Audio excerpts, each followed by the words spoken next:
谁能想到一个普通的斜坡，在这个男人的改造下，竟然成了合适居住的家？里面不但空间十分开阔，还有温暖的壁炉相伴，就算冬天来临也不再寒冷。自从在上一个悬崖庇护所住了几天，让大壮年少就尝到了风湿痛，不得不带着狗子重新启程。中途靠采集野果进行冲击，终于让他发现了一块风水宝地。看到这么规整的木板以及原木，他当即决定在这里安家落户。老样子，先和狗子沟通一番，然后规划出一块开阔的空地。虽然是个斜面坡度，但大壮还是张弛有度，很快就挖出个四四方方的土坑。考虑到这里的岩砾层比较坚硬，他必须用锤子猛烈的攻击，在地面凿出几个对应的基坑。为了让立柱更加持久耐用，他都会给原木进行碳化处理，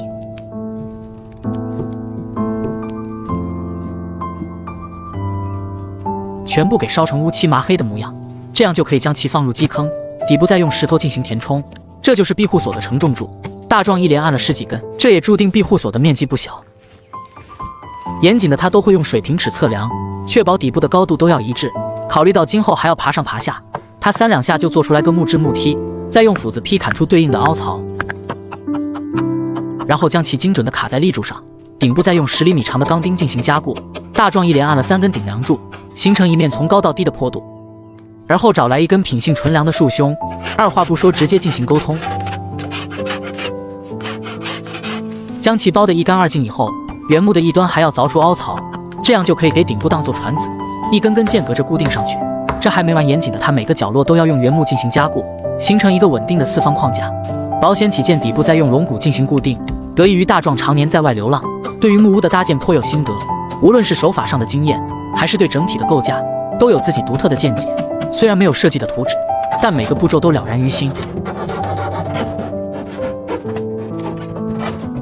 很快就完成了一面墙体的搭建。由于搭建框架时非常的严谨，让墙壁的搭建轻松了许多。防水布铺垫好以后，开始排列粗壮的原木。很快大壮就完成了2面半的墙壁，每一面墙壁都用防水布隔开，而且还需要精准的固定，这样就可以用木板来搭建屋顶。好在这里的木材足够丰富，这让它搭建起来毫无尺度，一片片沙木板砰砰砰钉上去，很快就搭建出个斜面屋顶。最后再给披上一层防水布，细心的大壮边边角角都给包裹住。完成好屋顶的搭建，门脸的位置才是重中之重，毕竟经常会客的地方，大壮自然要好好设计一番。不过在这之前，先用钢刷擦拭，把原木身上的陈年污垢去除掉，再用这种宽厚的木板向上固定。除了预留出门窗的位置，其他空隙的全部给覆盖住。为了应对冬天的到来，大壮把自己睡觉的棉垫铺了上去，再用木板给重新覆盖，做到每一层都要严丝合缝。对于木屋底部的搭建，他找来这种野生的沥青条，只要将其给完全的摊开，让其更好的与墙体结合，再利用喷枪的烘烤使其完全粘连在一起。不得不说，没有这金刚钻，还真干不了这瓷器活。严谨的大壮每个细节都很到位，很快就将沥青垫子铺设完成，然后再撒上这种白色的防虫粉，接着把之前预留下的碎木屑一股脑的都给铺垫上去，来给底部做保暖，然后用木板一片片平铺上去。很快整个室内看起来规整许多，现在这豪华的程度，就连狗子都难挪动脚步。最后再把露天阳台给铺垫上，在充满节奏的敲击声中，很快就完成了整个平台的搭建。忙活了一天，该到了干饭的时刻。只见他拿出打猎时剩下的兔肉，在篝火中烘烤749分钟，就能吃上香喷喷的烤肉。随着黑夜的降临，今天暂且休息，明天继续搞起。今天大壮一早就被冻醒，随着天气慢慢渐冷，大壮劈砍一些木材，先点了篝火给自己暖暖身子，继续给原木进行碳化处理。为了拉伸整个木屋的档次，他打算给木屋两侧做延伸。首先就是这些碳化好的原木，一根根从长到短间隔着固定上去，底部继续用棍子进行夯实，中间的空隙处用木板做填充，另一侧也是如法炮制，直到延长出2面墙体。趁着天色还早，他准备在上方挖个引流槽，同时把多出来的泥土回填在屋顶，这样就算冬天下雪的时候，也不用担心泥石流的风险。随即他把碳化好的木板一片片安排在庇护所两侧，美观的同时还能延长木屋的年限。思想周密的大壮提前预留出烟囱口，这样方便后期壁炉的安装。现在整个木屋看起来气派很多。随即点燃篝火，给自己补充一些卡路里，随时24小时保持体力充沛。隔天四处溜达的雪花就已经覆盖在整个大地与树木之上。大壮一早就开始忙活上了，他要赶到暴风雪来临之前，把庇护所的保暖做到位。首先就是要把门窗安排上，只见他先用横梁划分出合适的窗框，然后空缺处再用木板进行密封。至于大门的制作，大壮主打的就是一个实用，没有过多的装饰。他用木板一片片固定上去，很快就得到一扇规整的木门，放上去刚好严丝合缝，没有一丝多余的部分。看得出来大壮对自己的作品很满意，当即决定用喷枪做碳化处理，不仅能延长木板的使用寿命，而且棕色的花纹看起来也非常美观。由于经济条件有限，他只能把2块被淘汰的窗户重新给规整一番，并分别给安排上去，从室内看上去有了家的样子。推开窗又是一片新天地，不过想要庇护所更保暖，还得安排一台完整的壁炉。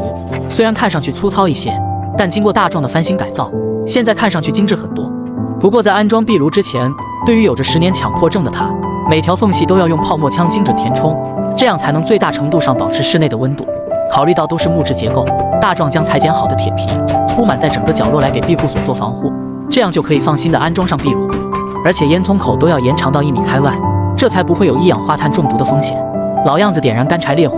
先给壁炉进行加热，随着烟囱冒出一缕袅袅炊烟，大壮顺手给木门加了一层外衣，好看的同时还老有所依。说话的功夫，四处溜达的雪花又飘了下来。大壮准备好一堆干燥的木材，为今晚的保暖做献身工作。虽然大壮被公司优化，但手艺却是出神入化，看似随随便便的拼接出来的效果绝对是最稳固的三脚架。很快一个上万块的餐桌搞定，试了试坐上一个人都没有问题。而他继续给室内进行装修，有了合适的餐桌，当然也要有配套的餐椅。为了节省室内的空间，他依靠着一侧的墙角进行搭建，这样就可以充分的预留出室内面积。有了比较实用的餐椅，大壮继续给他们进行碳化处理。碳化之后的餐桌餐椅美得嘞，气派中还多出一丝沉稳。一口作气的他并没有休息，为了能睡得更加舒适，他继续用木方在一侧搭建床架，而且用他精湛的手艺复刻出颇有艺术感的床腿，而后将其拼接在一起，顶部再用木板一片片铺满，随后用3味真火继续碳化处理，这样就得到一张结实的木床。里子好了看面子，为了能让外部看起来更加立体，他继续给前面加上2根支撑柱，然后用凿子刻画出几个卡槽，就可以把横梁精准的卡上去。虽然没有用一个钉子，但整个护栏还是相当结实。考虑到上下行走不是很方便，他继续用碳化好的原木当做立柱，打算在门口搭建个木梯。就看这搭建的手法以及严谨的程度，就知道平时大壮也是个讲究人。待得把木梯刮得一干二净以后，他继续用锯子截出规整的原木，然后用大小相同的木棍一排排交错在一起，来给整个护栏做装饰。主攻园林设计的大壮真是一双巧手，拯救所有。几个简单的拼接就让整个木屋拉升一个档次。现在从正面看，完全有了别墅的样子。随着第2天的到来，白雪已经彻底封山，看得出来大壮与狗子非常开心。本想着出来露营，没想到建了个精致的别墅，就算外面冰天雪地，室内依然温暖如春。为了营造出温馨的感觉，他用给室内加了好看的窗帘，最后将狗子帅气的照片安了上去。从此一人一狗在山里过上了幸福的生活。